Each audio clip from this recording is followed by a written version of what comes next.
Hello दोस्तों, thrill news पर आपका स्वागत है।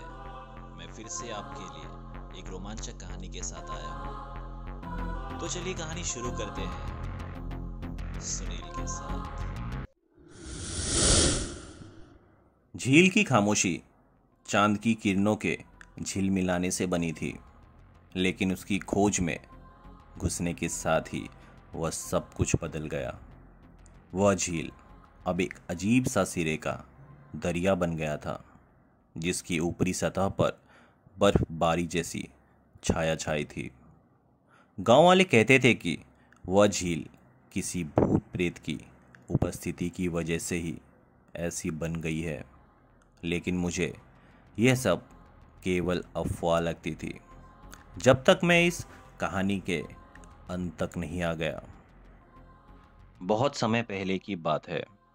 एक बेहद धनी राजा राजद्वारों से कुछ दूर एक महल बनवा रहे थे। उन्होंने वह जगह चुनी थी क्योंकि वह शांति और सुरक्षा के साथ अपने राज्य का प्रबंधन कर सके। महल की निर्माण कार्य की प्रक्रिया तेजी से बढ़ रही थी, लेकिन जरूरी सामान की कमी होने के कारण काम रुक सा गया था। उन्होंने अपने मंत्री से कहा कि वह जरूरी चीजों के लिए आवश्यक धन की खोज में निकले, और तब तक के लिए उन्होंने तीर्थ यात्रा पर जाने का निर्णय लिया। राजा के लोग, मंत्री और गांव के लोगों ने साथ मिलकर एक बड़ी तीर्थ यात्रा की तैयारी में जुट गए। यात्रा के दौरान उन्होंने वह अजीब झील देखी जो जबरदस्त रूप से बर्फबारी से ढकी हुई थी। लोगों ने उस झील की ओर बढ़ने का निर्णय लिया क्योंकि वे उसमें नहाकर पूजा करके अपनी लंबी आयु की कामनाएं पूरी कर सके। यात्रा के दौरान ही रात के समय उन्होंने उस झील के पास एक बड़े पेड़ के नीचे एक शिवलिंग पाए थे। यह घटना उन्हें बड़े अच्छे से याद थी क्योंकि वहां शिवलिंग के आसपास एक अजीब सी सुगंध आ रही थी, जैसे कि कोई अजीब सी शक्ति उस जगह के करीब मौजूद हो। वापस आने पर राजा ने महल के निर्माण कार्य को फिर से शुरू किया और उनका राज्य धीरे धीरे विकसित होने लगा। लेकिन वह अजीब सी सुगंध उन्हें नहीं छोड़ रही थी। जहां भी रहते, राजा उन्हें वो मनमोहक सुगंध पीछा करता था। अचानक उनका ध्यान उस झील के किनारे बसी हुई शिवलिंग पर गई। उनके दिमाग में बार बार एक ही चीज घूमने लगी। उन्हें लगता था कि वह सुगंध उन्हें वह शिवलिंग से ही आती है, और पता नहीं क्यों उन्हें लगने लगा कि वह शिवलिंग बिना वह कभी भी सुखी नहीं हो सकता। वक्त बीते बीते राजा के मन में एक अजीब ख्याल आने लगा कि वह शिवलिंग को महल में ले आए और उसकी पूजा करे। उन्होंने अपनी मंत्री से इस विचार को सामने रखा। मंत्री ने भी उनकी बात में सहमति दी। उसके बाद वे महल में एक सुंदर मंदिर बनवाने लगे।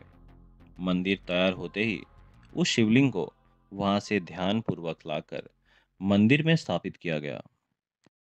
पूजा के बाद महल में अच्छा माहौल बढ़ गया, लेकिन राजा का मन फिर भी विचलित रहता था।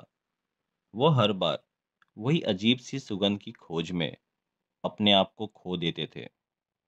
एक रात उन्होंने निश्चित किया कि वो फिर से वह शिवलिंग की जगह पर जाकर उस अजीब सुगंध का जायजा लेंगे। रात के अंधेरे में जब सब महल में सो गए थे, राजा ने महल से बाहर निकलकर उस पेड़ की ओर बढ़ने लगे। तय की गई दूरी के साथ शिवलिंग की जगह पहुंचे और वहां खड़े होकर पूरी तरह से सुगंध को महसूस करने की कोशिश करने लगे। अचानक खुदाई की दिशा में कुछ खास मिल जाने का एहसास किया उन्होंने। वह थोड़ा नजदीक जाकर वहां खोदने लगे। वहां उनके थोड़े से मेहनत के बाद मिट्टी में दबा हुआ एक बहुत पुराना कपड़ों से बंधा हुआ एक बॉक्स मिला। जिसको खोलने पर कुछ लेटर मिले जो कि उनके पूर्वज द्वारा उस झील के बारे में लिखे गए थे। जिन्होंने उस झील को बनाए थे, उस झील का रहस्य वह लेटर पर लिखा था। यह झील एक पुनर्जन्मी प्रेत की आत्मा का आवास है, जिसकी मुक्ति केवल सिर्फ उनके ही हाथ में है। राजा के दिल में अब सब कुछ स्पष्ट हो गया था। वह समझ गए थे कि उस अजीब सुगंध का रहस्य उस बॉक्स में छिपा हुआ था, जिसे उनके पूर्वजों ने सुरक्षित रखा था। उन्होंने उस बॉक्स को लेकर वापस महल आए और उस बॉक्स की खोज में अपने मंत्री से सहायता मांगी। और फिर उस बॉक्स को फिर से खोला गया। उसमें रखे कुछ पन्नों में एक पन्ना था जिसमें लिखा था, अगर तुम अपनी आत्मा की मुक्ति चाहते हो तो तुम्हें अपने सब आत्म संकल्प को छोड़ देना होगा। राजा को अब सारी बातें समझ आई कि उनको जिंदगी की कीमत चुकानी होगी और अपने इस शरीर को खत्म करना होगा। तभी जाकर ये श्राप से सबको मुक्ति मिलेगी।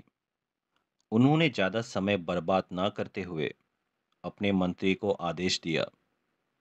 सब कुछ राजा के प्लान के मुताबिक ही हो रहा था। बस फर्क इतना था कि राजा ने अपनी जगह अपने मंत्री की बलि देने की सोची थी। रात होते ही राजा और उनके मंत्री उस झील की तरफ निकल पड़े जहां से उन्हें शिवलिंग मिला था।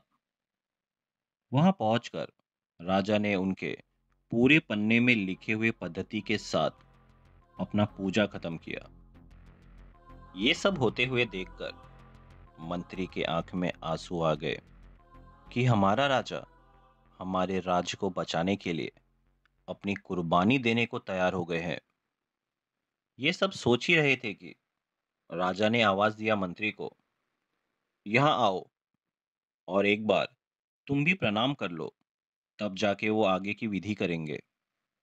मंत्री ने अपने दुख भरे मन के साथ जवाब में हाँ मिलाते हुए राजा के पास जाकर उनको प्रणाम करने को झुके और राजा की महानता की कदर करते हुए जैसे मंत्री उठा, राजा ने अपनी तलवार से मंत्री के गर्दन को धड़ से अलग कर दिया और अपने सारे जेवर आभूषण मंत्री को पहना दिए।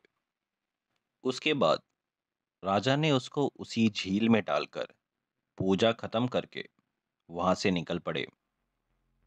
दूसरी सुबह जब राजा लगभग नींद में ही थे, उनके कानों में चिल्लाते हुए लोगों की आवाज जोर जोर से आने लगी। राजा हड़बड़ाते हुए उठे। जब उन्होंने बाहर की तरफ देखा तो लगभग से राज्य के सभी लोग चारों तरफ भगदड़ मचाए हुए थे और हर तरफ आग लगी हुई थी। राजा ने जो नया महल बनवाया था वो भी पूरी तरह से टूट चुका था। चारों तरफ लोग मर रहे थे। उनके सैनिक में से भी कोई नहीं बचा था। राजा के पास अब और कोई तरकीब नहीं बची थी। वो दौड़कर जहां शिवलिंग रखा गया था वहां पहुंचे, पर अब वहां शिवलिंग कहीं भी नजर नहीं आ रही थी। मंदिर से बाहर निकलते ही राजा के सामने मंत्री का शरीर पड़ा हुआ था। अब राजा डर के मारे उस जगह से बाहर निकले और उसी झील के पास पहुंचे। वहां पहुंचकर देखा, वहां पर कुछ लोग हैं जो राजाओं जैसा पहनावा पहने पहले से ही वहां बैठे थे। वो सब ने राजा की तरफ मुड़कर देखे, जैसे सब लोग उनका ही इंतजार कर रहे हो। सब लोग दिखने में किसी राज्य के राजा ही लग रहे थे। राजा शरीर की पूरी शक्ति लगाकर उनसे मदद मांगने के लिए उनकी तरफ दौड़े, लेकिन जब राजा उनके करीब गए तो उनके होश उड़ गए, क्योंकि वहां पर बैठे सभी लोगों के शरीर आधे जले हुए और हर जगह से कटे फटे थे। राजा एक तो अपने सामने अपने राज्य में ये सब अपनी आंखों के सामने होते हुए पहले से ही डरे हुए थे, अब ये सब चीजें देखना। राजा अपना पूरा होश खो चुके थे।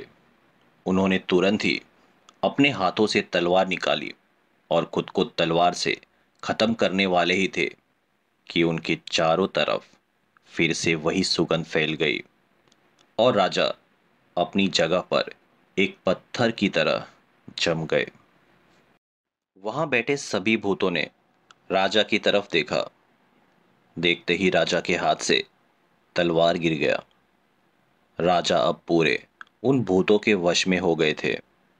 वो चुपचाप वहां बैठे मरे हुए राजा के भूतों के बीच में बैठ गए और कुछ पल बैठने के बाद सब लोग वहां से उठे और उस झील की तरफ बढ़े और लाइन से धीरे धीरे सब लोग झील के अंदर जाने लगे। उन लोगों के पीछे पीछे राजा भी जाने लगे। धीरे धीरे राजा के साथ सब लोग उस झील में समा गए। राजा का पूरा राज्य खत्म हो गया, लेकिन झील आज भी किसी न किसी राजा का इंतजार में है जो इस श्राप से उन राजाओं को वहां से मुक्ति दिलाएगा। आज के लिए बस इतना ही। मैं सुनील ऐसे ही डरावनी और मनोरंजन भरे कहानियों के साथ आता रहूंगा। तब तक के लिए इस चैनल पर लाइक और कमेंट करना ना भूलें। Thank you.